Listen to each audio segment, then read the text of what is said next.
Hey guys, I'm Tim. I'm Dan. I'm Rob. Welcome to the Board Game Rundown. First things first, I would like to start on a serious note and just say that we here at the Board Game Rundown unequivocally support Black Lives Matter. We strive every day to encourage a welcoming and positive environment for everyone, no matter what. And to quote my least favorite Beatle, peace and love. Thanks, guys. All right. First, I got some board game news. I don't like Ringo very much. You know, like Ringo's not your favorite? No. I mean, I like Yellow Submarine and all, but don't love Ringo that much. Anyways, board game news. This week, Origins. Real life, in-person Origins in October. Canceled. Done. Bummer. It wasn't postponed a year. No, unlike Spiel. We postponed it a year. We didn't cancel it. Do you know It's about just that? I did not hear about that. Spiel did that. How did I miss it? Essen Spiel. Yeah, they said they didn't cancel. They said we postponed a year. It's brilliant. I love it. It's not canceled. Yeah, that's I didn't marketing kill right him. there. I just choked him until he couldn't breathe. Yeah. Right. Yeah.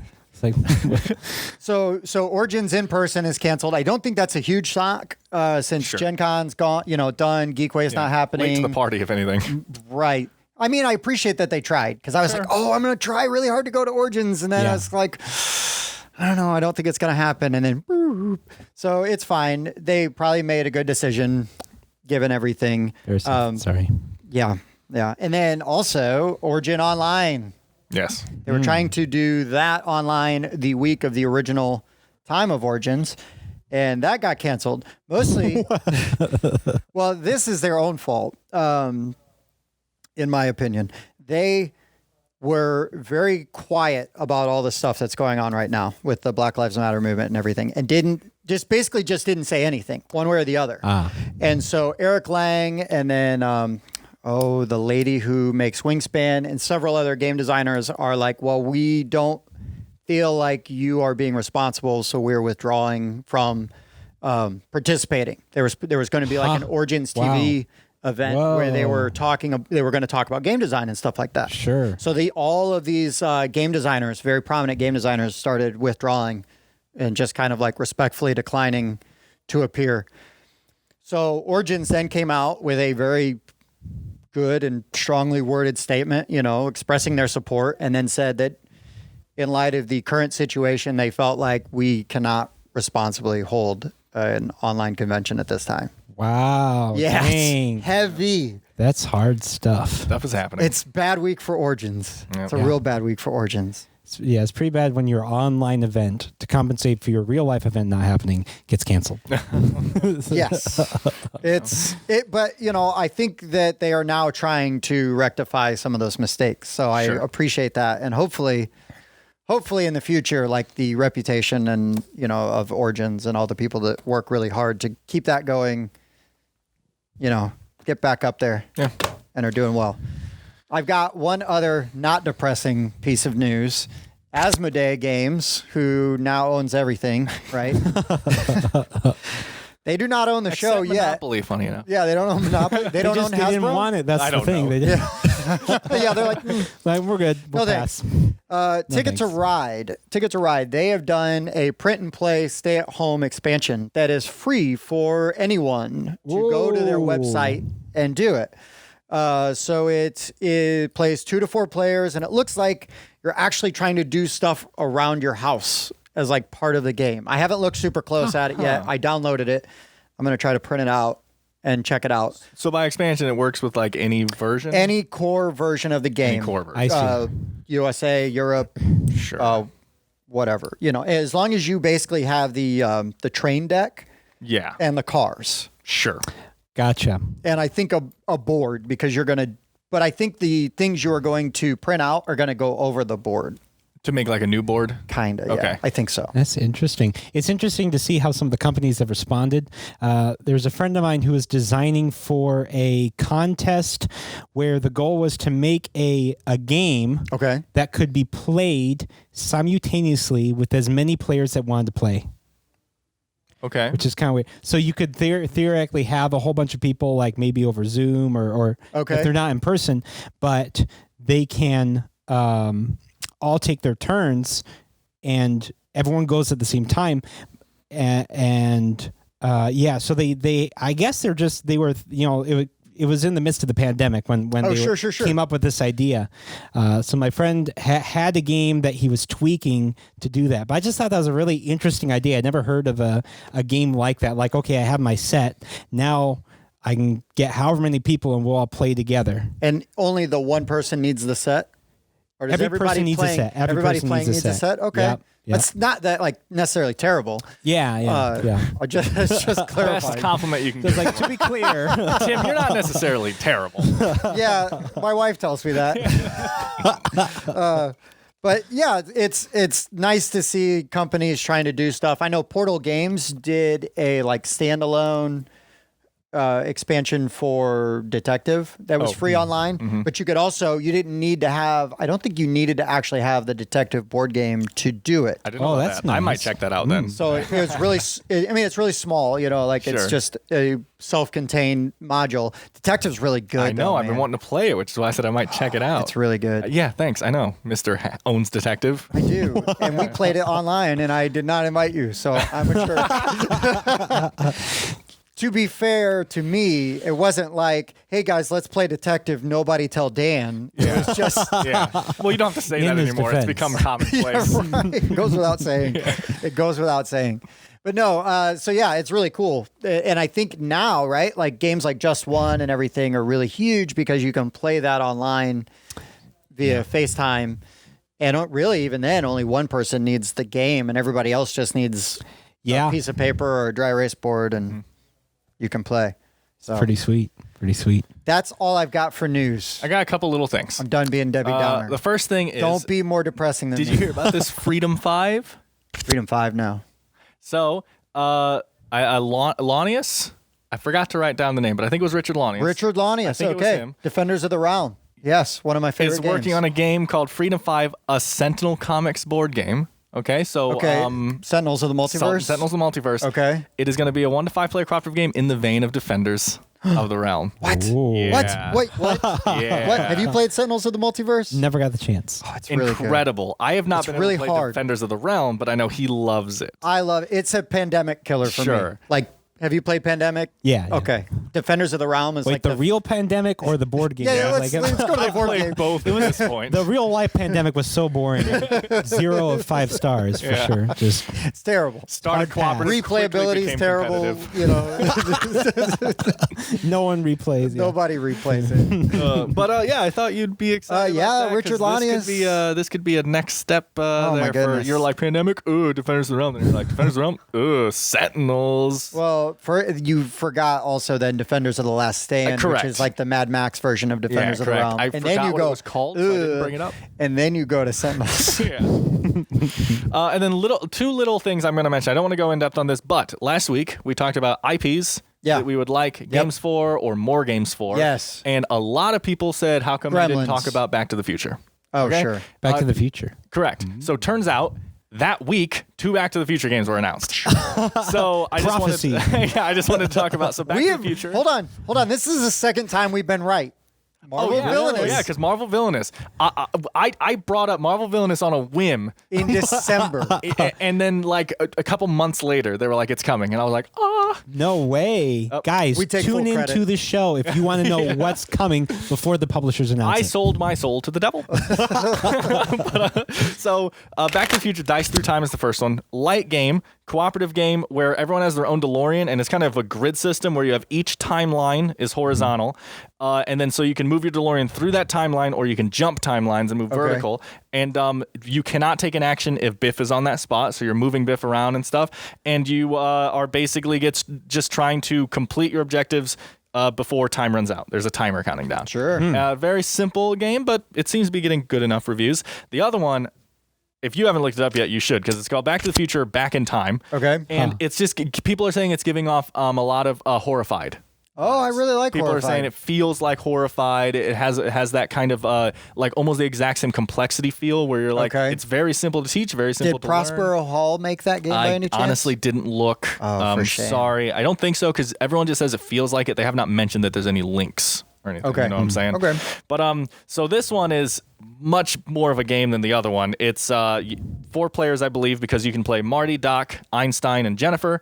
And I want to be the dog. yeah, and you're going around, you're collecting the pieces of the DeLorean to fix the DeLorean. Okay. You are stopping Biff and his gang from completing their objective. Yep. And you have a track, and you have to keep Marty's parents in love. And like keep right on. this track going. That makes sense. And you have to keep pushing them together. Sure. And The Biff love pulls meter. them apart. So are you Marty or are you Calvin Klein then? I guess technically Calvin. it would be Calvin. That's what your name was on all over your underwear. So and then the end of the game, you have to get the DeLorean completed on the street and get it to go through the like thing it. at 88 miles an hour or whatever, Right. you know? And so Yeah. I was like, that looks really good. Yeah. So I'm in. Anyway, 2 Back to the Future games announced like within the same 2-week span or whatever. So if there's an IP you're dying for, yeah. let us know. Have us We'll talk talk about about it. And it will come to life. Yeah, we have basically last week announced 10 games that are coming out. That's true. 10 games. Sometime in the next 3 Because we had 5 IP like based games I see. each. Correct.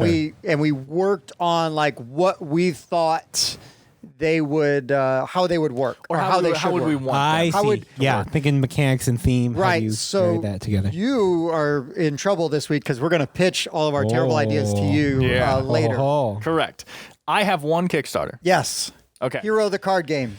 Hero, the card game. No, that's not it. I'm sorry. I almost did though, but I thought you would talk about it. I was going to, and then I got distracted. Yeah, with- I actually checked it there out was this time. a lot of news. It looks cool. See? So mini golf designer. Okay. That's what it's called. Very simple tile drafting game where everyone is designing their own mini golf course. Nice. So And like you get Carcassonne points. style. Yeah, I guess. Yeah. And so it's by Thematic Games, who has only done one Kickstarter before, and it was mini golf designer. Okay. It They got failed. It failed. It is already funded this time though. No, you know Hey, what though? there you go. Sometimes a failed Kickstarter, a good and an ambitious designer will realign, right? Yeah, sure. And the figure greatest stuff teacher out. failure is. I assume that's a Yoda Okay. quote. Yep. That is. You said it backwards. So it's 1 to 5 players, $35 to $48. Supposed to be shipping in December, but yeah, there's like client cards where it's like, so they want certain things on their golf course. Sure, so I you get want more a points for laughing that. clown. You get points for how many people. Like the tiles have little people walking around, and Oh, you get sure. points for how many people you have. So you want to draft tiles with more people on it, but they probably don't have as many points course wise. You know, Sure. so balance that out. And then there's this part was really weird. There's a whole sheet with like cubes you put on it that keeps track of your par list and how complicated your Okay. shots are. Like, because each hole will have a little par flag yeah, or whatever. yeah. And then the last thing was and also there's a card that shows a basic grid, and if the closer you are to that design with the shape of your golf course, Okay. also gets you points. So just all these different things with this It's like a tile drafting. Sagrada almost kind of scoring thing. Like Oh, sure. you. I see what you're whatever. saying. He's a snob. I see what you're saying. I just, Sagrada. He's a snob. But yeah, mini golf designer. It looked. I was like, first of all, that's an interesting theme. It's like all those video games that are like the blank tycoon. Right. They're always fun. You're just like, I'm gonna build a roller Mini golf coaster tycoon. park. Yeah, exactly. No, that I don't want to compliment you, but that actually sounds really interesting. Yeah, So- thanks. It's because I talked about it. What kind of is it? Like a I would say lightweight, despite- medium weight? It definitely looks lightweight, just from the pictures. They purposely went with an art design that definitely gives lighter. off that feeling of, again, Carcassonne art style. I would say, Gotcha. not the same color scheme at all, but that type of hand drawn look. You know what I'm Like saying? that King Carcassonne Domino, has? maybe even. Haven't played, Oh, but yes, I haven't played King Domino. King Domino's a good one. super Yeah. good, right? Yeah, no, it's a good one. Oh, believe it. speaking of art design, I finally looked up that new Sheriff of Nottingham art. Oh yeah, It is terrible. it's terrible. Oh my gosh! I just saw that like yesterday. It's awful. You saw the new one. You're It saying, looked, yeah. it's like why? Why? Why? Because you couldn't tell that was a bag of apples, No, like yeah. artistically drawn. That Well, realistically, you couldn't sneak in a whole bag of apples, Tim. You could probably sneak in one apple. okay, listen here. Yeah, I just don't get it. It's Not not playing even. Sheriff of Nottingham for realism. For me, it's not even the art style itself, right? Like the apple looks fine. It's just having like an apple on like a white background. Yeah. And it's like, Yep. I just don't understand that or design choice. choice. It just seems like it's also working backwards, right? If that was the first design, Yeah. and then you got the second art style, you'd be like, "Whoa, these are really cool! Like, I really like the they're pushing improved it. art." Yeah. You know, they're trying to do something a little bit like, no, we're just gonna strip this down, Make it as simple as possible. and make it ugly, though. I wasn't going to use that word. I will say, No, it's ugly. I think I ugly. already said that, actually. It is So straight I up did use ugly. that word. So speaking of design and aesthetics, you got any other Kickstarters? No, that was it. Okay, so we have Rob here today. Yep. Because Rob is a local game designer That I am. who just had a game published. I did have a game published. Just one. Just one. Wow, I No, love that that's game. the game. I set you up for failure. No. I've basically. Did I meet you at Protospiel? No, I think I met you before Protospiel. I met you while we were planning our Protospiel. That's right. Yep. My Ted Schrader was the one who was like, we got to do a pro spiel around here and we should put it together. And then he got in touch with you guys and you guys made it happen. So me and Ted sat down with Tim and I was going to say Jim. It's not Jim. It's Tim and Tom. Todd. Nope, you're good. You had the right T. Had the T and T. Oh. Yeah. But sat down with them and they're like, we got, this is what we're thinking and everything. And but you guys made it fly. Hey, it was a really good awesome. time. It was a really good time. And it's so nice to not have, for me and Ted felt the same way, I'm sure, that we didn't have to drive like a few hours to get to a Protospiel. It's just here locally. Right. That was great. It was really good. The only bad thing about that Protospiel is that you guys have a game that you showed at that Protospiel that was so popular, and everybody's like, "Where's that game?" And you're like, "Well." So I have been doing for that game. It's called Barnyard Grab.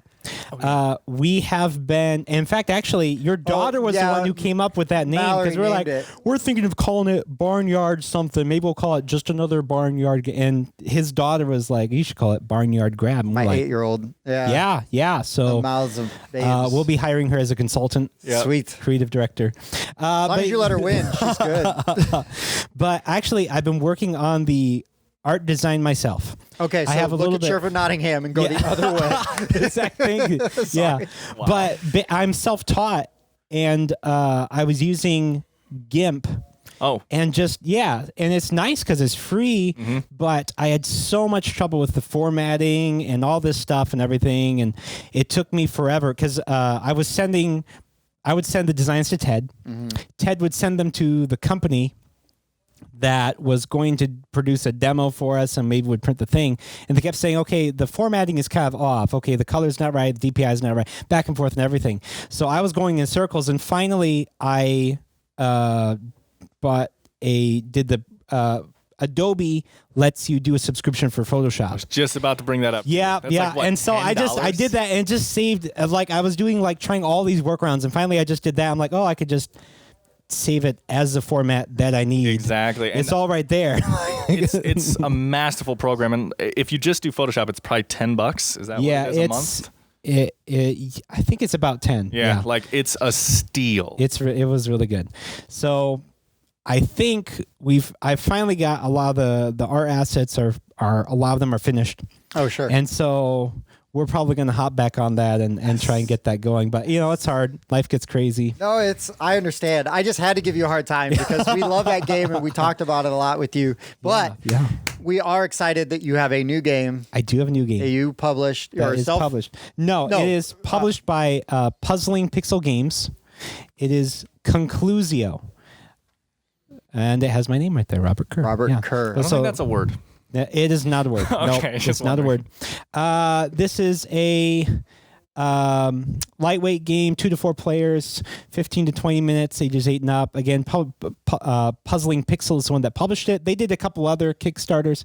They did one called The Abandons, which is a solitaire labyrinth type thing. You got a little square deck and you're trying to escape the labyrinth. Okay. And then they just got another Kickstarter funded called 7 Bridges. Okay. And it's a roll and write, but it's on a little map, and that one looks pretty cool. But yeah, they picked up my game. Really thankful for that. Hey. And so I brought here just to show you guys. No. Yeah, you said you had one. I was like, please come on the show and talk about it. Sure thing. So, Should I give you I can give you a rundown. Yeah, just give us how to play. This what's is in the my box? favorite kind of instruction. It is one page. It is this, Oh, yeah. and that's Yes, it. yep. That's perfect. Okay, so Concluzio it's similar to like Clue. Okay. It's also similar to logic puzzles like Sudoku and everything. The cool thing about it is it is simple enough that a child can play with you. You can teach your kids. So you could learn it. I actually have a question. Did you ever give a test copy of this to the Village Well guy? To the Village Well. I showed him. Yeah, actually, I did. Did he have a copy there? He did. Yeah, he did. Did you already He play let me this? take it home and test it. Are you serious? Oh, really? oh, Are no. you kidding? I'm looking at this game and I'm like, I played this. So he said, hey, a designer like wanted to show me this game and stuff, and he said, do you mind if you and your wife take this home and kind of learn how to play it? No way. So yeah, like I'm you looking at this, I'm kidding? like, I mean, it was years ago now, right? Wow. But like yeah, I it was like probably 2. yeah, I want and to a half say 2 years years ago off the top of my head, Yeah. because that's when I was really going to the Village Well and stuff. But like I was just like, the second you laid this down, I was like, That looks so familiar. yeah, that's awesome. Wow. You didn't like try to copy this and say that this was your game. It didn't work. Okay. I mean, no, I didn't. Oh, gotcha. Snap. Foiled again. So let me give you a rundown. Yes. So it's for 2 to 4 players. You can play with 5 if you want to. You Okay. could probably do that. Squeeze it up each there. player gets 5 cards. So I'll deal those out right now. Sure. Boom. Okay. So one thing I need to show you before we start. These cards here, as you can see, have 3 different attributes. So if you look, there is a shape, there is a color, and there is a number on there, right? One design choice, one thing to make sure that you know is that there are shapes that look a little similar, but they're not the same. So these 2 are not the same. You see that there is a filled and empty triangle sure. there. They are not the same. So each of us has these 5 cards, right? So this is your hand. You can go ahead and look at that. Nope. You probably already looked at my hand. You No, I did see one color, and I was like, Tim, you better hold that closer. Now,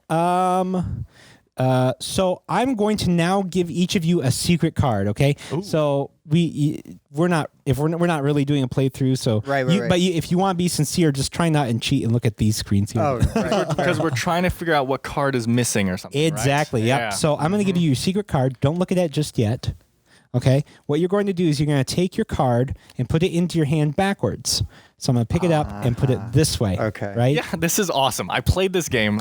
By the way, I'm not saying this because I know Rob. Catherine and I loved this game. No way. Yeah, so- that is so. Thank Yeah, you I so mean, much. serious. I really appreciate that. He's already on the show. I You know. don't have I know. to suck up. I know. Just yeah. Okay.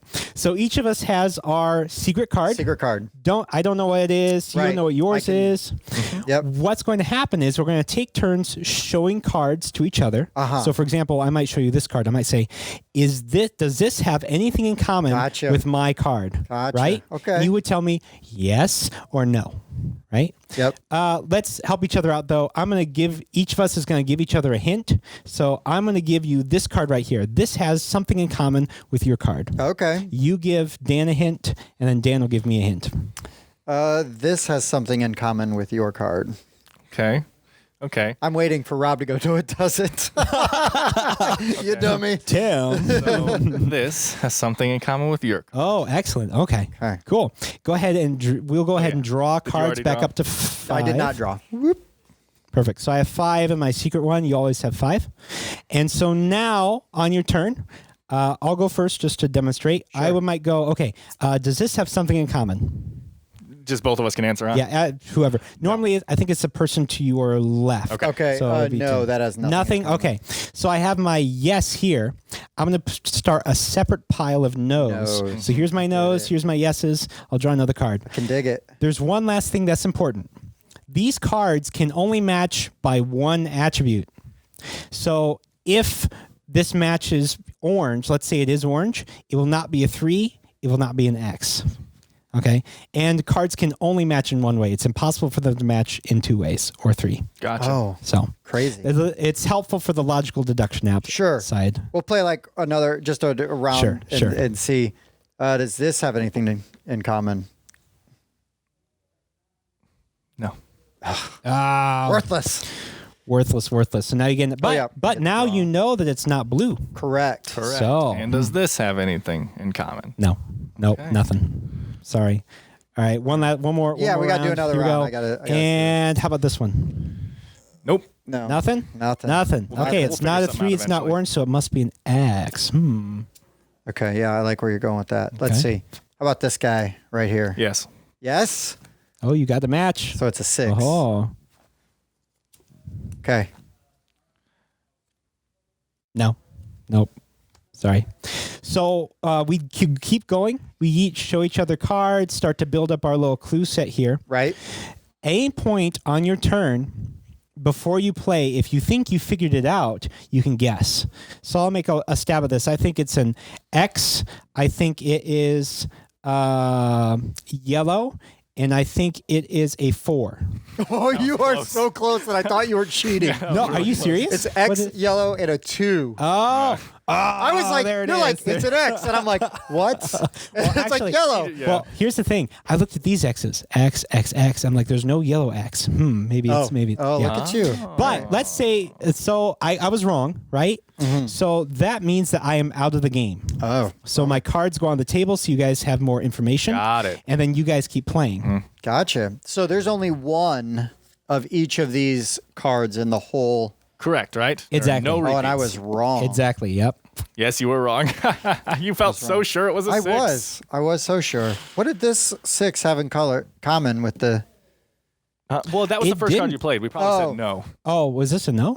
Or was this your clue? No, somebody gave me that clue. Oh, God. Was that me? gave me Did I give you the wrong? designer- this whole time? Hold on. Was this your card? This was my no. Oh, got it. Oh, this was your card? Oh no! I totally screwed you over. I'm so sorry. Hey, Okay. that's how you learn. I was That's teaching this awesome. to some friends the other day, and I did the same thing. I think I did the same thing to another player, and this 12-year-old goes, I don't think that matches. I'm like, oh, snap. You're right. Called me out. That's excellent, man. Yeah. That's really neat. So the other thing that's included, let me show you just really quick. Yes. There are 4 ability cards that we threw in here. So each player can get a special ability. It's a one use that you can use on your turn. I did So- not have these last time. Yeah. New development. Well, he knew somebody was trying to steal his game, so he had to add. Couldn't give have him to protect everything. something. Yeah. It's like maps with fake roads. Yeah. So we have one that says number 1. You go first, and you get 6 cards instead of 5. Nice. Okay. You have second chance. If you guess and get it wrong, you lose a couple cards permanently, but you can keep playing. Okay. Oh, right on. Okay. Double speed. You can play 2 cards on one turn, and that you can use that once. And then deduction. This one is you can pick an attribute on one of the cards you played, and you can ask, is my card orange? And the other players have to tell you yes or no. Nice. Gotcha. All right. Yeah. And so a couple ability cards there to go with it, and a little reference card with all the colors and That, numbers. I love it. Yeah, Everything you need in a tiny little box and Yeah, a lot of game. And I really like I really like this box. Like if I were going to publish it, I probably would have done a tuck box, but this is a really nice little I was box. going to say you did publish it, but you didn't actually no, publish it was Right. Puzzling Pixel. But and I believe it's large enough for sleeved cards too. which Okay. is really nice. Little extra room in there. Yeah, but that is Concluzio. I like the colors. I like the design. Now I don't want to put you on the spot, but I'm going to ask you a question because I have friends Go for that it. are colorblind. Is this Good colorblind question. friendly? Do you know? So down here at the corner, you do have a little symbol. Oh, this says black. It says black, and there it says Okay. blue. Let me hold this up for the camera. So there are Little right symbol there in the corner, a little symbol, just in case you are colorblind and you want to play There you this. go, Bobby. Rob is looking out for you. Nice. Our buddy Bob. I'm sure you've met. He was at Protospiel. Long, dark hair, beard, Oh yeah, Bob. loud laugh. I know Bob. You know Bob. know Everybody Bob. knows Bob. Everyone knows Bob. What about Bob? Bob? What Dang it. about Bob? Dang it. That's awesome, though. It's all about baby steps. It's baby steps. Baby steps to the store. But no, hey, congratulations Thank on you so getting a much. game published. Hey, Rob. Thank you. I hate I that still like it. I hate Thank that you you. played this Appreciate before that. me. That is incredible. That blew my mind when he opened up that box and I was like, bung? What? Oh, man. But thank you so much for having me. It's an honor. I was really appreciative of puzzling pixel because it was the first. Believe it or not, it's the first time I had submitted the design before. Oh, right on. So, that doesn't happen. As far as I know, it doesn't happen. Not so really. Really you usually appreciative. have to grind. Hey, it looks like a really solid game. I have already requested a copy, so I'm going to hook you up. Force my family to play it with me. I don't imagine it'll be forcing after the first time because I think that, and that's, so my taste in games runs the gamut, right? I play heavy games. I love light games, but sometimes it's great to have games like this so you can take and play with non-gamers. Yeah. Well, also, I don't know if some people don't exactly like comparisons being made between their things, but I love Hanabi. And this is like Hanabi with like that Clue aspect. You know what I'm saying? Like a competitive Clue Hanabi, I guess. And I love Hanabi. So believe it or not, I haven't actually gotten a chance to play Hanabi. Oh, interesting. And so everyone was like, "Oh, this is like Hanabi." I'm like, yes. Sure, that's a good thing, right? I'll go. Yeah, sure. Okay. Let go. Yeah. That's I want to try it sometime because it sounds like it's a fun. Hanabi's a solid game. Hanabi is a solid game. Difficult. Yeah. Really difficult. But you're right. But it's all co-op. So if one person blows it, you're done. Screwed. This all over. You're just relying on yourself. Yeah. To not be a dummy. Bummy. I'm out of luck. I just want you to always remember, Tim, that you have a game in your collection that I was one of the first people to teach. I'm going to have to keep that game on my porch or out in the garage. In a box. In the basement. Right. Unfortunately, though, I can't put it too far away because I have a feeling we're going to want to play it. Sure. Not blowing wind your way, but I'm just saying. So, that being said, since you are a published game designer and we are the Village Idiots here. That's funny that you say that. Board Game Rundown. Village Idiot is a role in one of the games we're going to talk about. All right. So we have some games that we are going to give you like a short and quick elevator pitch. Okay. And you are going to just red light or green light us, right? The thumbs up or thumbs down. Right. Okay. Now, we talked about it, like yours are all based on IPs, right? Still? Yes. Okay. It's honestly like the same list from last week. No, that's fine. So. Mine too. Yeah, okay. Okay. So we're not going to get like super deep into the IP in case you're not familiar. Sure. But hopefully the strength of the game mechanic will be interesting enough. Sway me. Okay. Yes. So do you want to go first? I'll go first, honestly, because Since you play games way before everybody else does. No, because my first one, I took off, first of all, XCOM. I don't know if you know what XCOM is. I have a friend who loves XCOM. Yes. So last week I talked about XCOM needs a miniatures game. I think it's accurate. XCOM has a board game, but a lot of fans complained it took the most boring aspect of the video game and made it the board game. We both really like the board game, but it is true. Like the main part of the video game is sending your units down and fighting these aliens, and that's like a nothing in the board game. Yeah. So miniatures game. But anyway, my number one, I replaced it with a passion project I've been working on for about a week now. I was told that I needed to talk about this one. So this is actually me taking a game that already exists and just retheming it. Because we love Wolves of Mercia. We like social deduction games. We used to like games like that. I took One Night Ultimate Werewolf and I rethemed it to be Batman, basically, because I don't know why that doesn't exist. Basically, I saw the idea, again, I'm going to say 2 years ago, about maybe there's everything happened. There's like I know, everything in my life. In your life. That's when I discovered The Matrix. That's when. Right. So I saw some guys make a YouTube video because they were sponsored by Batman. So they played One Night Ultimate Werewolf and just said that they were the other roles, like I'm Batman instead of a werewolf, blah, blah, blah. And I watched that video and I was like, that is genius. Why hasn't that been done? I would sell like crazy. So I am currently working on in Photoshop. I've been making cards. I have 34 rolls, I think, done, and I sent them to the company to make them. I should have them in like a week so that I can test play my version, But so I'm just gonna go through. You probably know One Night, basically. Yeah. Right. Yeah. So I called it One Night in Gotham, and so the basic. I'm just gonna go through some rolls really quick to explain. Right. So Batman is the Mystic Wolf because he is the greatest detective, so he's able to look at another person's card. Right. Gordon is the dang, I can't remember the name right now, but he holds his thumb up. Minion, right? Because he holds his thumb up, and the werewolves know who he is, but he doesn't know who they are. Okay. Right? Classic Gordon. Joker's the Tanner. He wants to die. He's insane. The Clayface is the doppelganger. Any card he looks at, he becomes them. And then 2 that my brother and I made up for this game specifically because we didn't think that they had roles that fit well enough was Two-Face has his own deck of cards now, 10 cards, 5 heads, 5 tails. It gets shuffled at the beginning, and 1 card gets put out face down. Two-Face wakes up and looks at it. That is which team he's on. Heads is werewolf, tails is... So is the Two-Face deck like in the middle? Yes. So you don't... If you're playing with Two-Face, you would put that deck... Well, it wouldn't even be the deck. It would be at the beginning of the game, the moderator shuffles it and puts 1 card out. Regardless. So you have a 50-50 chance Oh, of being that. So Two-Face knows what team he's on then. But obviously Two-Face can change roles and all that stuff. So, Sure. And then Killer Croc we made because we couldn't find anything that fit him really well. So we came up with this new role that probably is going to take some bouncing to where anyone who points at him at the end of the game dies. So he's like the hunter. No, the hunter reflects the shot. That's right. See, this was really hard to balance because we didn't want it to feel like the hunter and we didn't want it to feel like the Joker to where he wins if everyone points at him. Oh, yeah. So instead, Killer Croc is anyone who points at him dies. So the werewolves, Batman could wind up killing himself by following Croc into the sewer. Is kind of how we put that theme on there. So but yeah, so those are some highlight roles I pulled from there that we worked on. But yeah, I've been working on this for like a week out. It's insane how well this universe fits in Werewolf. Like the roles just fall into place. I hate how much that makes sense because I know you're probably going to get a thumbs up. yeah. But like I said, this is the lazy one. I made it 1 because it's literally me taking a game that's already successful and saying I would like this theme. Just retheming it. Yeah. So that's me. One Night in Gotham. He does not own any of those rights. Correct. He does not. I am not making any money off of this game. Right. I do not own the rights. So before Rob gives you a thumbs up, you are bringing essentially a stolen property Correct. to him. I don't know if I can support piracy. Correct. I get it. Hey. Well, wait a minute. I don't own any of these intellectual properties or the rights. And Tim is shutting his mouth now. That sounds really cool. Yeah, thanks. That sounds so cool.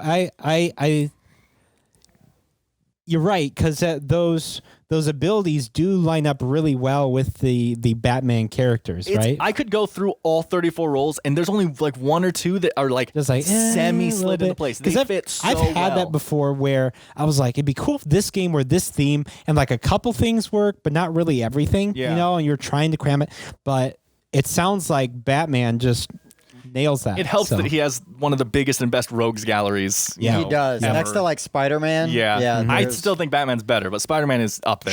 Sure. It's insane. You look at his thing, and it's just like these are all good. Yeah, there's a ton. They just make really bad movies. Yeah, well, All right. So that was a thumbs up then? Thumbs up. That was a thumbs up for Dan. Sad times, man. What a world we're living in. Hey, just do that thing you did last week where you just described Root or you described Villainous but different. I was almost going to write 5 really bad IPs, like just to make him hate on you or something. Yeah, like just horrible movies that nobody wants to play that game. Like, so it's Schindler's List, the game. Oh my god!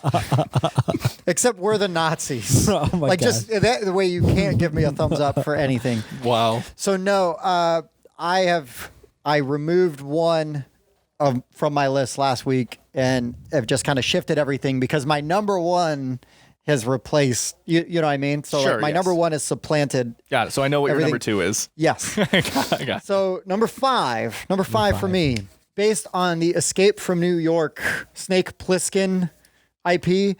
So Escape from New York, are you familiar with it at all? No.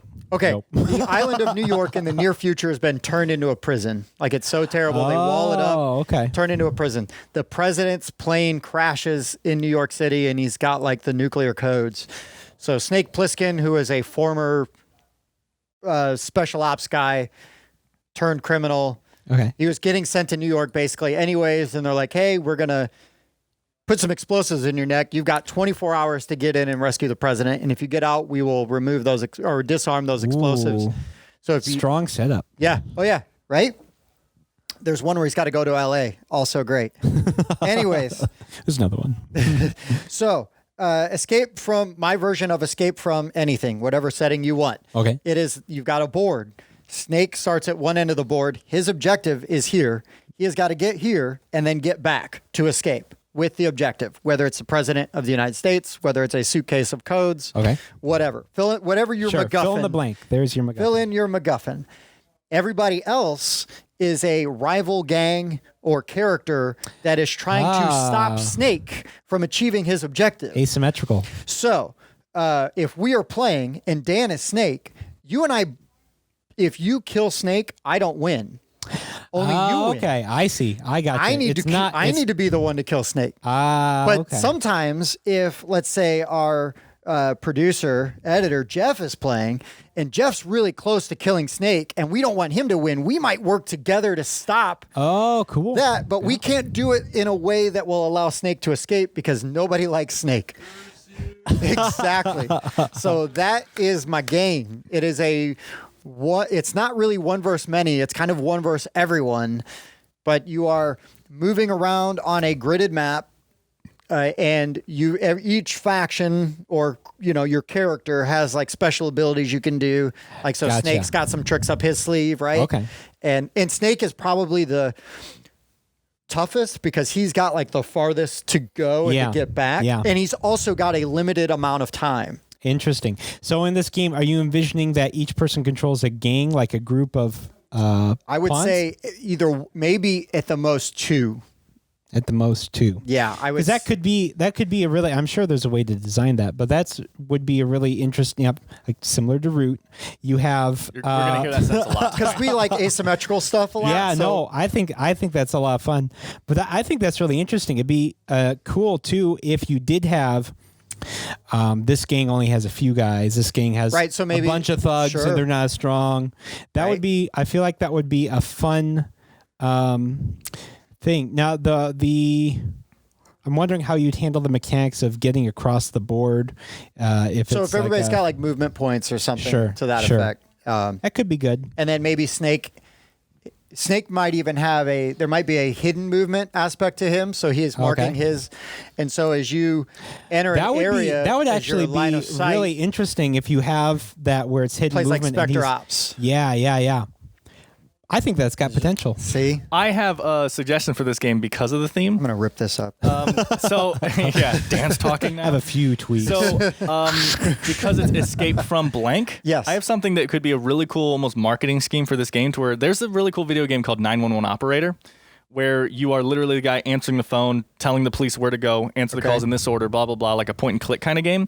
But that game uses the database of whatever it's called that I can't think of right now to where it has almost every city's schematics in the world. No. So you can download Mishawaka. Are you kidding? You can download South Bend. You can download Chicago. And you just play with your police stations where they're located. And I think it would be really cool for Escape to have this system where they just use these mechanics and you can literally download. You can throw out modules all the time, right? New maps. And you just get the maps, print at your house, you get the maps, you lay it over, whatever, and you're like, okay, this is Escape from Chicago. Like, 'cause that's where I live or whatever. Right. I think that'd be a really cool marketing thing to throw in that game because you can literally then call the game Escape from ... Right, escape from anything. Escape from everywhere. But I just think that would work really well in a game like that. Quit making my game better. Yeah. My idea was How good. dare you? How dare you improve on my idea? Yeah, so that's my idea. Thumbs up. Sweet. That All right, we're sounds like tied. fun. We're tied. Okay. Here's where you lay it. No, I'm ready. I'm ready for a thumbs down on this one because I haven't thought this through entirely. Yes. This is my basic idea that Tim wanted to help me on because basically Tim and I both want a game with the Blade Runner IP. So my basic idea for Blade Runner IP is that everyone starts off and we are Blade Runners, so it's kind of cooperative, right? And I'm even thinking there's like an AI. There's one at the beginning, a replicant that is an AI that is going around completing missions, and we are like hunting him. Hold on, pause. You've seen Blade Runner? Aware of Blade Runner? I'm familiar with it. Okay, give him a. So Blade Runner is. You'd be better. Harrison Ford is what they call a Blade Runner. So in the future, and he's hunting AIs, right? Replicants. Yep, and they look like people, and they don't even necessarily know that they're replicants because they have implanted memories. I have to say that there's a lot of IPs that I have not seen. And so I don't know whether this was a no, it's fine. Well, that's why it's just I can go off. But I am familiar with the idea. But the game has to be good enough, anyways, right? Correct. Because to hook someone who isn't necessarily invested in that IP. Yeah, sure. Correct. Cool. So I'm thinking like an AI replicant that starts the game moving around, completing his objectives, and the Blade Runners are all hunting him. So some kind of hidden movement with this AI is what I would guess. The biggest point of the game, though, is that I took the idea from Good Cop, Bad Cop, where you have 3 cards in front of you. Okay. Okay. So no one playing knows if they are also a replicant. They might actually be on that AI's team, and they don't know it. You don't even know if you're a replicant. So one of the actions you can take in the game while moving around the board is the whatever test that I still didn't look up. I forget the name of it. But there's a test you take in the movie. Test? I don't know. That sounds like a terrible word. Something like that. But so you can choose to look at someone's card. And just like in Good Cop, Bad Cop, whichever card they have 2 of is what they are. So if they have 2 replicant cards and 1 human card, they're a replicant. It's like majority rules. But as that action, instead of testing someone else, you can sneak into the lab and give yourself the test and look at one of your own cards, because you're also trying to figure out which team you are by the end of the game. Oh. So you're going around all hunting this AI replicant, but also trying to figure out who's even on whose team at the same time. And at the end of the game, either the replicant team has helped the AI complete their dastardly goal, which usually isn't dastardly, but they just want more they life. take it too far. It's just how they go about getting it. I've always said it's very Fight Club. You know, they're like, it's a good message, but stop burning buildings down. Just because you want to punch me in the basement doesn't mean that it's or a the good humans would stop them. So yeah, I just like this idea of this hidden identity, not knowing which team you're even on at the beginning, and slowly figuring out, okay, he's probably on that team. I don't even know what I'm doing yet. You know, like just slowly figuring it out. And while you're still a Blade Runner at the beginning, before you know who you are, you might be pushing the Blade Runner's goal, but at the same time, there's a chance you're making it harder for you to win later in the game. So you might be kind of not trying your hardest to catch this guy until you find out if you're even on his team or not. You know, that's the basic idea. I think the idea of you not sure what of discovering your identity, I think that's interesting.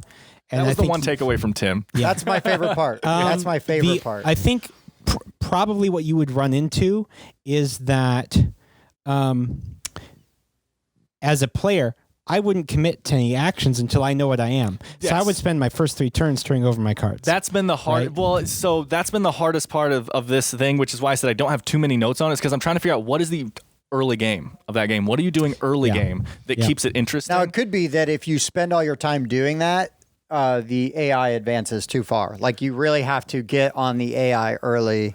I see. I'm also, my thought process with that too is maybe the test that you take, you go to the spot right on the board and it says you can take the test, and then there's like a thing on your board that when you when you look at one of your cards, you move a marker, and that's then a countdown before you can even take that test again. So it's got a cooldown. Yeah, it has a cooldown before you can take that, so that you can't rush that. Gotcha. Because you're correct that would obviously what everyone would want to do. Everyone would just rush to that spot to figure out their identity. But I think that you would need to solve that problem of because if the game is dependent upon if the win condition is dependent upon what your identity is, then you can't move forward until you know what your identity is, right? Correct. There would have to be a second that's goal. The only thing is you would have to come up with a system where you can feel like you're moving forward, and you are moving forward without knowing who you are.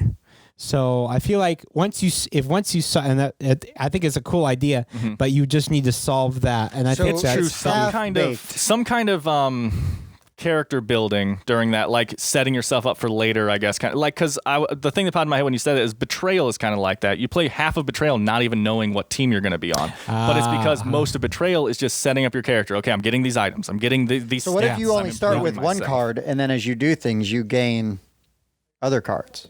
Oh, you think people would get too mad if they've drew their third card and then flip it over and like, I'm a replicant? Well, that was the other test. I like the idea of the Good Cop, Bad Cop 3-card mechanic, but that was the other thing that went into my head is almost what you're saying is the Cylon mechanic from Battlestar Galactica, where you start with a card that says you're not a Cylon. Halfway through the game, you might become a Cylon. Right. Turns out you are, in so fact. that's the other way to do that. I just really like the 3-card mechanic. I want to see that mechanic in a real game that's not just a Good Cop, Bad Cop little 10-minute game. Sure. You know?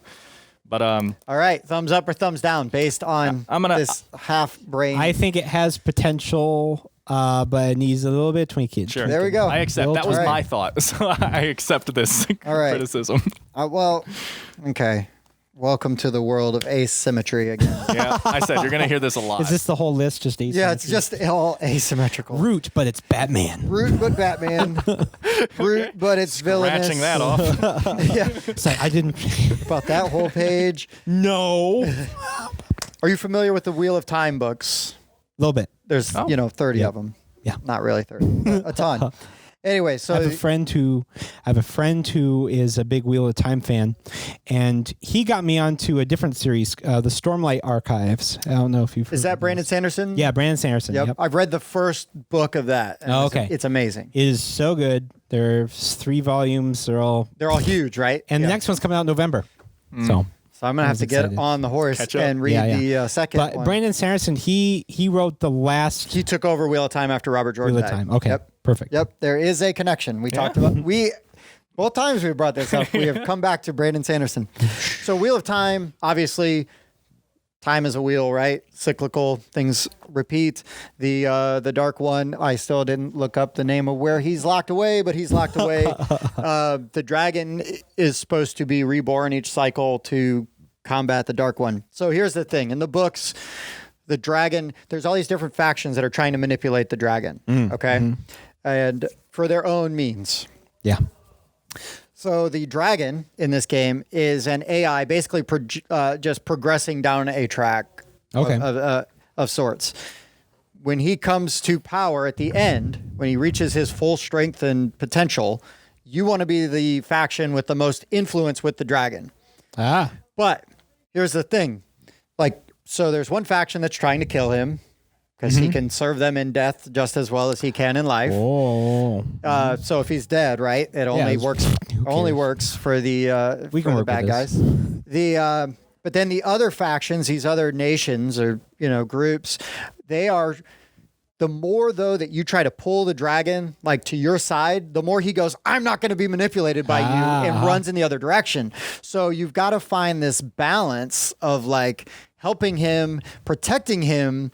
But then sometimes as you protect him, you are going to get negative influence with him because he does not want to be manipulated. So you have to find a way to manipulate him without him reacting or realizing. So it's essentially, I don't have all the mechanics down either, but essentially you'd have an influence track, and the different factions would be at different levels at different times. And so basically if the Dark Friends, the main villains of the story so far anyways, get the most influence, he's either dead or gone to their side. It's represented by that way, right? And then if they get their track to the top at any time, that ends the game because they can kill him and just take it, right, and have him. But everybody else, you have to have the most influence by the time he gets to the end of round 10 or whatever. I gotcha.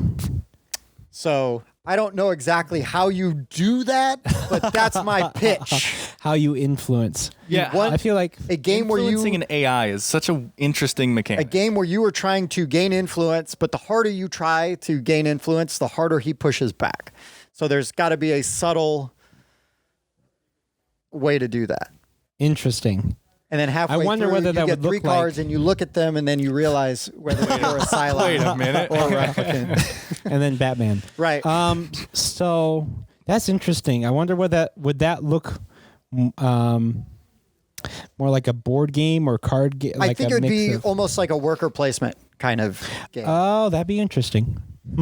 And so it's not really like a combat, but you have agents.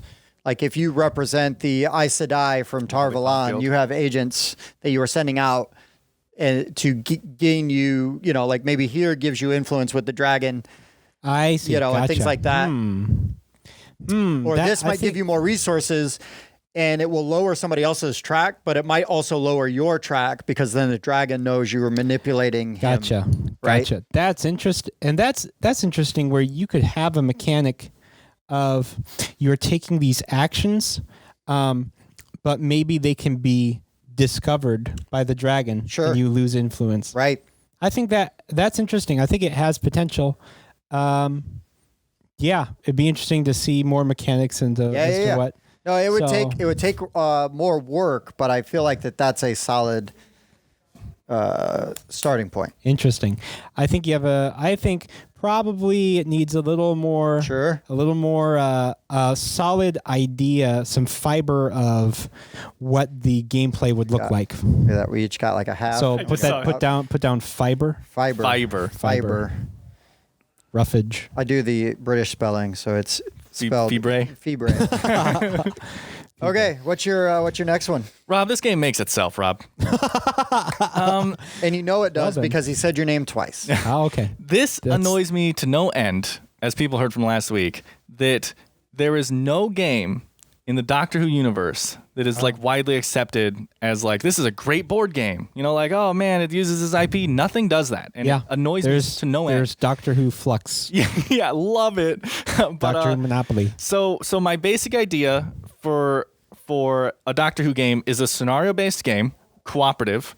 So I guess honestly, I was using the basic framework of describing it as like time stories last time, but I feel like it's almost more like an Arkham the Arkham the card game Could thing, be. you know, Or even Tragedy Looper. If you haven't played Tragedy Looper. I haven't. I've heard of it. I don't know what it is though. It's tough. But so really my good. basic idea is it's a cooperative game. So let's say you are playing the Doctor. You get to pick any of the 1 through 13 Doctors, right? So you just pick your favorite Doctor. Awesome.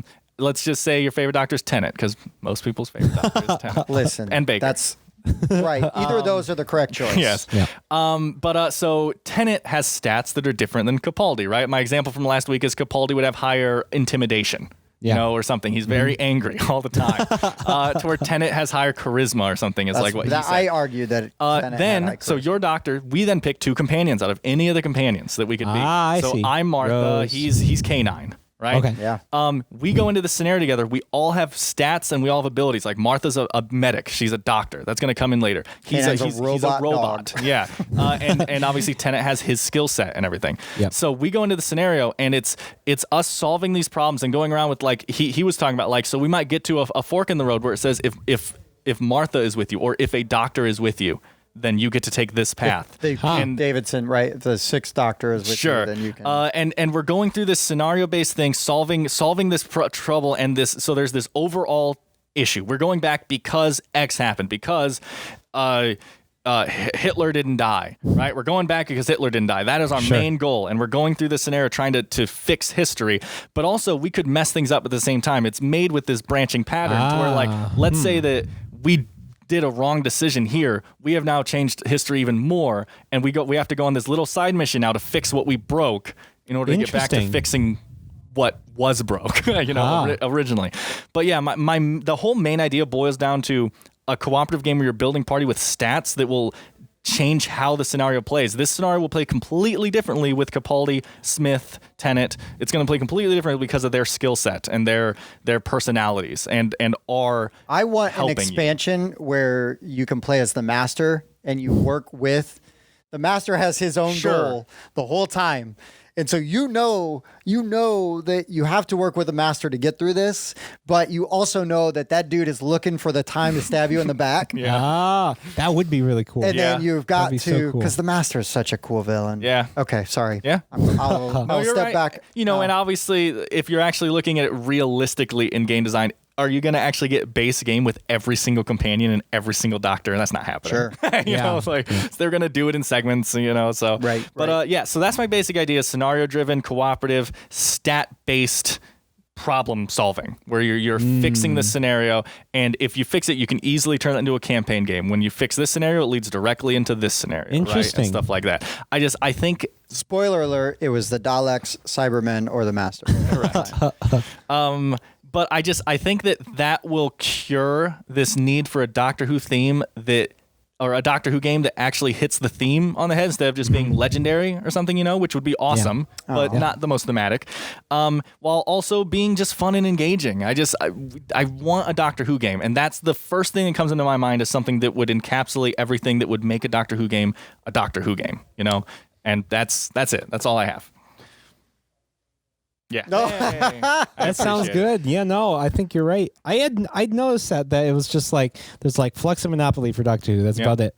So there is that would one be, that I can't think of the name of that has like some miniatures and stuff. Yeah. Oh, does it? I don't know. But that's why I bring this up, is because is there one that exists? Sure, there's probably multiple Doctor Who games that exist. No one talks about them. Sure. Yeah. No one if they were that good, you would know. Everybody would know, right? Everybody would know. And it's a universe that demands a game that people talk about. So Right. Well, you got it. I got to up my game now. All right, because you're ahead of me now. Are you aware of the Gunslinger books, The Dark Tower by Stephen King, that whole series? Dark Tower by Stephen King. No. Okay. Nope. Haven't even heard of it. Sure.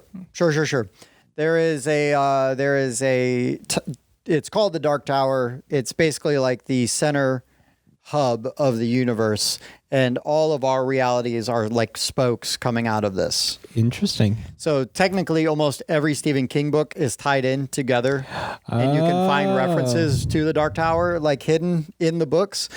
But there was a man named Roland Deschain. He was the last gunslinger. He is trying to stop the Crimson King from breaking the beams. That's basically the beams of reality that hold up the Dark Tower. Gotcha. So they're trying to eat away at those, collapse the tower. Collapse them. So this is a straight co-op game where everybody is Roland or one of the members of like his crew as they go through and try to stop the breakers from destroying the universe. And it's funny you poo-pooed Legendary because I was thinking that Legendary would be a good mechanic. Are you familiar with the Legendary mechanic? Yeah. Wait. Which one did we play? We played Marvel Legendary. We played Marvel Legendary. Okay, so similar. So similar, right? You've got you've got your arch enemy that you're going after, and then there's all these other characters that would come out and potential events, and there's schemes because there's plenty of Dark Tower books. Sure. So you could potentially just play through each of the books, trying to get through them. Not unlike the Alien or Predator Legendary, where you're playing through the movies. Oh, You could jam them all together. You could play. You've got different characters that will kind of come in and out, so you could potentially play as different. Depending on Sure. if you want to mash them all together. But that's really it. That's a series of books that I absolutely love, and the ending of them is super controversial, but I freaking love it because it was really bold. wow. I will not spoil it, but anyways, that's my passion project. That's the one, man. Like I want like it. a Legendary. Thumbs up for that Sure. right there. And I'm not poo-pooing on Legendary. I was just giving you a hard time. I'm just saying that like you could look at any of these games and a Legendary Well, game. sure, Legendary, you could Legendary. make Legendary anything, right? Batman Legendary. I knew that was coming. coming. I knew that was coming. Well, it's Had because to do Upper it. Deck has the rights to DC Deck Builder, so I yeah. don't know if they could make a Batman game without. I don't know. I'm sure DC's. I mean, Batman's been sold to Monolith and a bunch of other companies too, so who knows? I'll stop. What do you got? Number 2. This is your second best idea. No, again, I did not put these in order Nope, like it's last your week. second best idea. They're in order of I wrote them that way. That is the order they're in. Don't blow it. So unfortunately, Fiber. don't worry, Tim. We'll catch up soon with this. we'll catch up with this thumbs down here pretty soon. Because unfortunately, I'm going to talk about a video game called Dead by Daylight Okay. that you haven't played. Nope. Yeah, that was my I warned guess. you. I warned you. I'm No, Amish. it's fine. Most people haven't. So that Okay. one's okay. I've assumed that one. That's all right. The basic premise of Dead by Daylight is it's 4v1 game. The 4 survivors are working together to complete a goal to escape alive. The hunter, the killer, is literally just kill as many of them as you can. You get points for that. That's the entire game. It's fantastic. It's so fun. There's so many different characters to play as. But so I want a Dead by Daylight anything. Honestly, I want that Anything. theme. I just think that game Monopoly. company. No. What I'm saying is, I think Yes, I think that's that the monkey's paw that version of game, this. that company deserves to branch out into TV and books and like that's what I'm saying by anything. I just want Dead by Daylight to become an IP that spreads. More stuff. Sure. Because the universe is incredible with the entity. If you've really actually good. read about this stuff. So the basic premise, right? Pretty obvious. Cooperative game. This is actually going to be coming somewhat from Danny because Danny had some suggestions. Oh, he yeah. actually said he worked on it a little bit and stuff when he heard the idea because he plays the video game. So a cooperative game where you are 4 survivors and you are discovering this map because at the beginning of the game you don't know where the objectives you're trying to complete are. You gotta so you're find going out and you're. He suggested face down tiles, right? So you're looking for these generators, Sure. to turn on. So you're going around and you're searching together. Flipping over. If you find a generator, you have to spend time working on that generator to turn it on. Maybe skill cards that you play from your hand, you Okay. you have to have matching symbols to turn this on because there are skill checks in the game. Oh, okay. And then when you turn on enough generators, you all have to get to an exit gate, work together to open that exit gate, which the exit gates are randomized. So they would probably be tiles that at the beginning of the game are randomly placed out, and then get out the exit gate. You do not technically all have to survive in the video game to win. You can sacrifice a guy. Sorry, Tim. Yeah. So honestly, in the board game version, probably the whole goal would be all 4 survive. Otherwise, what You else? could do would like you they do at the end of It could be rule books, minor, like how many major, people survived. Oh, this is an excellent Sure. result. How? Yeah. Yeah. Like, Sure. You should really just try again. Like one person. Meanwhile, this whole time, the killer which there are many options of that all have their own special abilities. So the trapper puts traps around that the survivors would walk into, and it stops them in place and damages them. The nurse can teleport around the map, so she gets around way faster, but her movement speed is slightly slower, so she can't keep up with you as well. All have different powers. They would be AI. Their main thing is they're attracted to noise. So everything you do in the game makes noise. Like Zombicide. You can walk, and that makes noise. If you sprint, you get around faster, but that makes more noise. Working on a generator makes a lot of noise. Missing a skill check. So if you don't have the cards in your hand to match the generator's skill check that pops up, it explodes. You lose progression on that generator somehow. I don't know how the progression will work on the generator. Probably just matching skill checks amount. So let's say, okay, you flip over a generator card for this skill check. It has a wrench and a bullseye. I don't have a bullseye in my hand. I messed that up. So it makes a lot of noise, sending the killer this way. And also, 2 of the skill check cards we already have to come off the board. Wow. I've lost progression on that generator. And you can ditch the generator and come back. Yeah, later. and you can come back later. But now you know where that generator is. Okay. So to clarify, this is a video game. This is a video game. Okay. Yes. And the killer is just, attracted to loud sounds, moving around and trying to attack you with his ability, damaging you. If you take too much damage, you die, right? In the actual game, how it works is he would put you on a hook, and then your team has to go rescue you from that hook because you slowly die over time on the hook. I just don't know how that would work in a board game. Right. Like, it would almost be like, I guess Left 4 Dead is a very popular game. Have you played that one? Nope. I was going to say, in Left 4 Dead, when you die, your character gets locked in a closet somewhere randomly on the map, and everyone has to go get you out of that closet before you can play again. That's just not fun in a board game, I think. Like, I can't play until you guys come save me. Yeah. I don't think that would work. So maybe the hook system would be changed a bit to just a damage system. Yeah, I think that's the right call. But that's the basic idea, is exploring the map, skill checks on the generators to turn on generators. Once you turn enough on, you get to an exit gate, power it, and escape before the killer kills you. The only other thing I was going to say was, in the video game, the killer can, if he gets too close to a generator, right, because he's attracted to noise, generators make noise. If he gets too close to the generator, he kicks the generator, which makes it lose regression over time until a survivor works on it again. So I don't know how that would happen. It's just if the killer gets too close. If you got 3 successes on a generator and say you need 5. Yes. You run away. The killer can then spend an action to remove a success. That's what I was thinking. Just you put a kick token on that generator, and at the end of every round, take 1 skill check off of that gen until someone goes back and touches that generator again to stop that. I like it. Interesting. With that's interesting because it's English. When you're working with a game like that, it's important to try and get the balance where it's not too frustrating for the player. If you lose too much progress, correct. I don't know if you played those games where you get set way back and it's so hard to come back from it. Sure. That's the thing that's balanced. But one thing I will say is that what you described, I could picture it. I could picture how the mechanics would work and everything. That's a thumbs up with fiber right there. Yeah. That's with fiber. I got to even give that to Dan because, I play that game with him. On PlayStation. So. And I will say, while half of that was literally made up right now, as I was describing this. No, I will say Danny the skill check thing was new. Yeah, correct. All that skill check stuff was new and the exit stuff. Danny did suggest the beginning ideas for the face down tokens on the board and the AI killer. That was all Danny, so he gets the props. And now that we know he listens to the show or watches the show, we have to credit him. Sure. There you go. Yep. We will hear about it the next time we play. But I really after this one night thing that I'm doing, I might legitimately sit down and start looking at the Dead by Daylight thing because I really want the IP to branch out. And although I couldn't sell it, I'd be able to play it.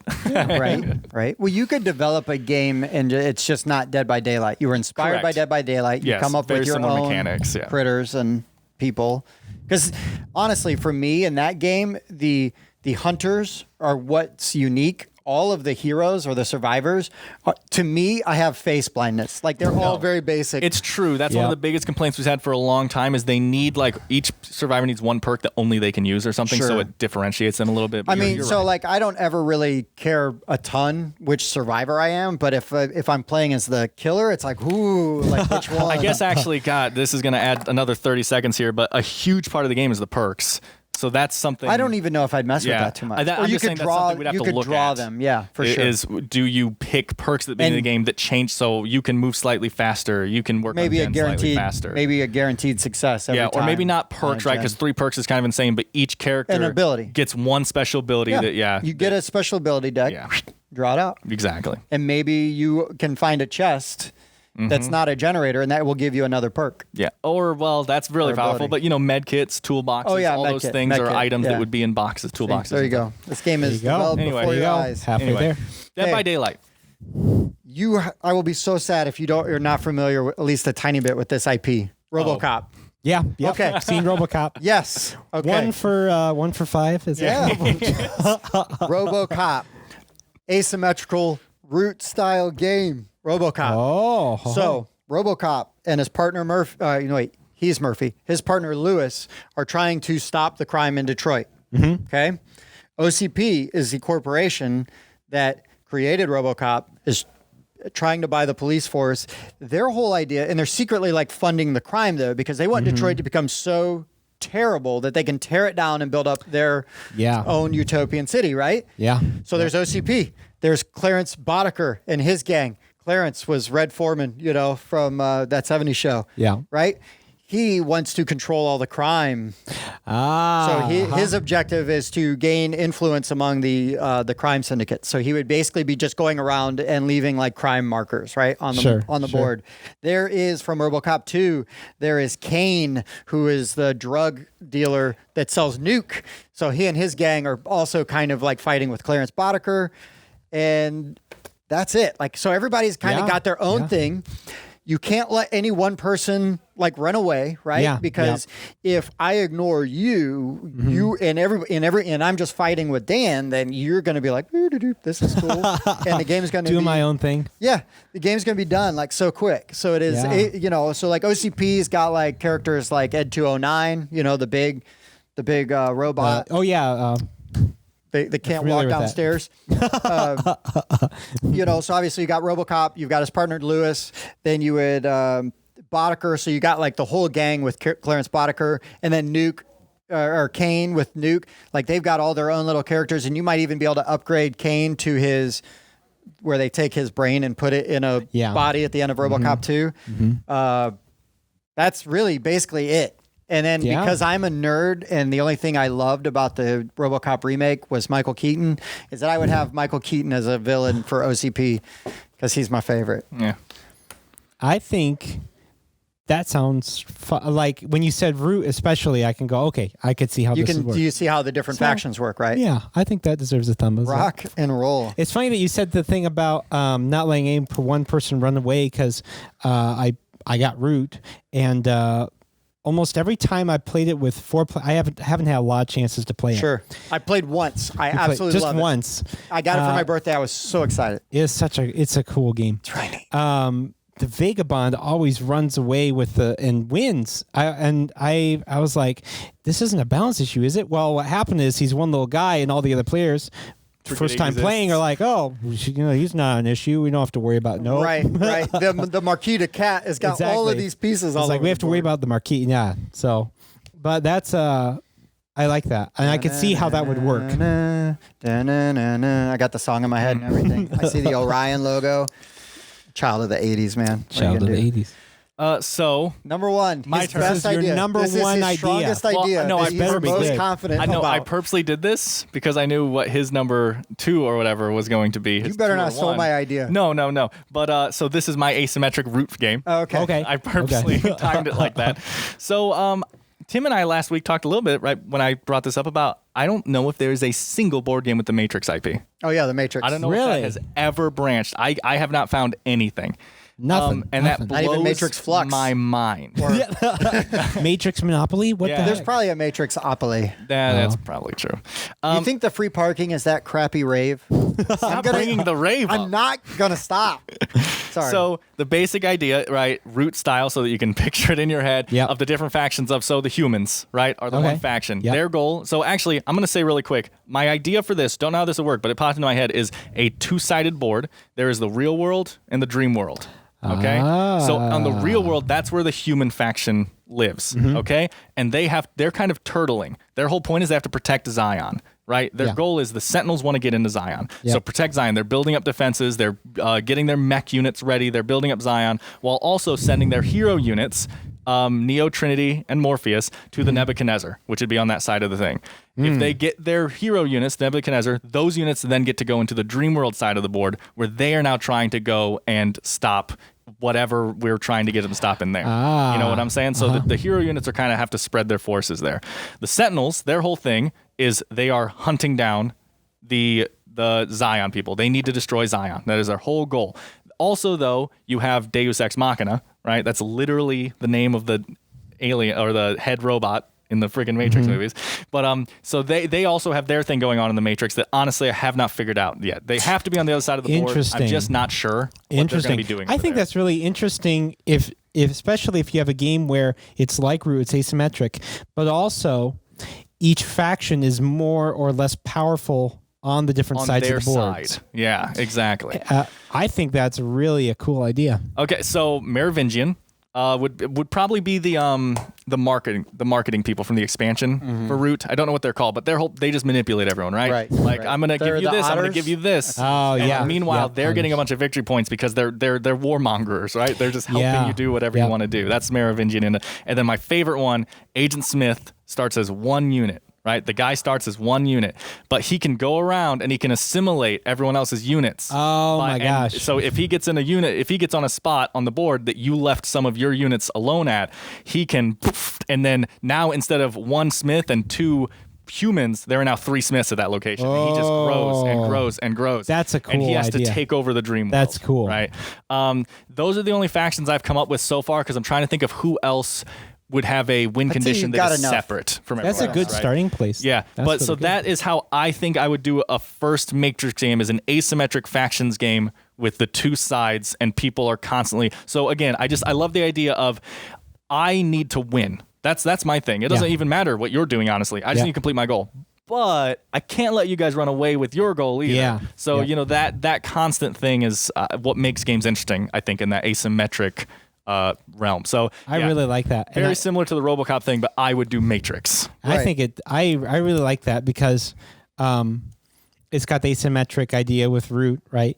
But then if you also throw in this idea of these two boards or these two arenas, which adds even more depth and asymmetric, I think that's a really cool. Yep. Thumbs up for that. That's neat. All right. Thanks. I'm going to say, is this your last if you're one? wearing socks, you better hold on to them because it's going to knock your socks off. I don't know what Okay, here we go. is. I have a Oh, you know what this is. Oh, okay. This is the greatest movie ever made. No, I mean, like, this wasn't on your list last time. No. Yeah, so- It was added late. Yeah. It's the greatest movie ever made. Oh, I know true. what this is. Not true. But I did by accident, by completely making something This up is a on great the fly. idea. This joke turned into an amazing idea. And it started off as a complete joke. So, because we were talking about Michael Keaton. Okay. Have you seen Multiplicity? Where he clones himself and each clone is like slightly dumber. And it's really goofy. I think he's married to like Andy McDowell. I heard about it. I never got to see it. Okay. That's such a funny. So you're going to need to watch Multiplicity. Okay, watch because it's funny, Multiplicity. right? It's a fun movie. Anyways, so the idea is, and this isn't necessarily have to be Multiplicity. This is inspired by Multiplicity. Inspired by it. Okay. Because the idea is that he's a contractor, he's a worker, and he is spread really thin. And so this company's like, well, hey, we do cloning. Like if you cloned yourself, you could get twice as much done. Yeah. Right? Yeah. So he clones himself and he gets a copy of himself. It's slightly, it's not like right where he's at, right? It's like slightly Little lower, less. right? Like a facsimile, right? So Sure. you lose quality with each copy. Sure. So now he's doing this, blah, blah, blah. He's got more stuff. Well, then the clone gets a clone of himself and they just get progressively dumber and goofier. So there's several of them and it's all awkward and weird and funny. And in the movie, he's trying to hide that he's cloned himself. Oh, gosh. So it's really funny. So the idea, though, would be a worker placement game where everybody starts with one worker Okay. and you clone yourself. But now that worker isn't as good as your other workers. So you could spend a lot of time getting a bunch of workers, but there's going to be number spaces. 18 is so dumb. Right. You literally can't take that action. He can't. You need to have like workers 1, 2, or 3. Like if one's your primary. Yeah, And yeah. then they can only go to these spots and take these actions because Wow. they don't have the capability. So you could spend a lot of time but you might have a lot of inactive workers if you spend too much time doing it. Sure. So there'd be a fine balance of like, look, I only got 3 like total workers. Dan might have 5, but I've got this engine kind of built because around my 3 workers, boom, boom, boom. So his 5 are working just as hard as these 3 to kind of keep up. Yeah, a lot of that. Anyways, so that's my idea.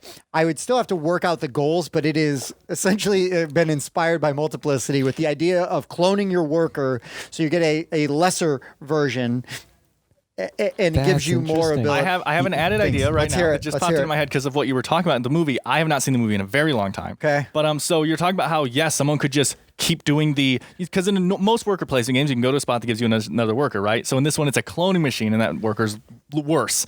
So someone could keep going there and get 10 workers, right? Right.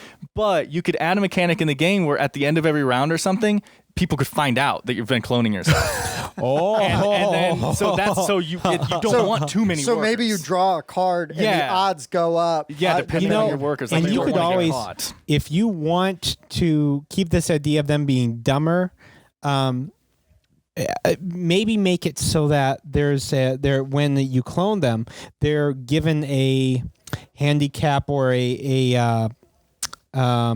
maybe a skill that they're like not good like at. a disability, right? Like, So they can't. yeah, or or- a blind spot where they can't. Exactly. So like, okay, well, I cloned this worker, but now he can't really take this action over here. Right. So I have to use him for this, and then this guy can't use Bob one. has been actually wanting to work on this game. Oh, yeah? And his basic idea so far is that you have like 4 different sizes of workers. So that's how you know which clone of progression they are. And then on the board, it would say only What the size? largest meeple can go. So like the biggest meeple, Michael Keaton, can go to any spot on the board.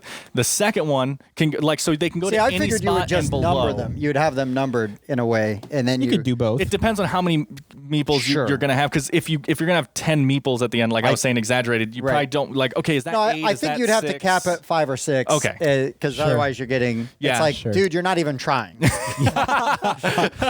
But there eating might only Cheetos. be like 3 spaces on the board that your number 6 could Yeah. go to. Yeah. Where 1 can go anywhere and can bump anybody's worker, and that's the other aspect, like right? an El Grande thing. So a higher level clone can bump a lower level, like get out of the way and do. Let me do that. Get out of the way.